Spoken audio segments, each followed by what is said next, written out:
महाराष्ट्रासह देशभरातून आता पंढरपूरच्या दिशेने दिंड्या ज्या आहेत त्या पोहोचू लागलेल्या आहेत. कर्नाटकच्या मुथोडवरनं माऊलींची पालखी जी आहे ती आता पंढरपूरमध्ये या ठिकाणी पोहोचलेली आहे. खरं तर पालखी नेमकी कुठून आलेली आहे? मुधोळ, बागलकोट जिल्हा मुधोळ तालुक्यातून आलेला आहे. 146 वर्ष झालं आमचं पूर्वज मार्ग जाऊन गेलो. हरिभक्त पारायण, हरिप्रसाद, शरस्वामी सुरकर लाके यांचा शिष्य परंपरा होऊन आम्ही 146 वर्ष होऊन आम्ही पूर्वज येत आहे. आता 2006 मध्ये आम्ही रथ केलेला आहे. कर्नाटक मध्ये प्रथम रथ केलेला आहे. किती दिवस लागले वारीला? मला 9 दिवस लागले.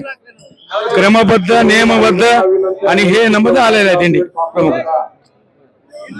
कर्नाटक मधनं ही पालखी जी आहे ती मुधोळ गावातून आलेली आहे. खरं तर 48 वर्ष या वारीची परंपरा आहे आणि ही वारी जी आहे ती आता पंढरपूरमध्ये या ठिकाणी तिचं आगमन झालेलं आहे.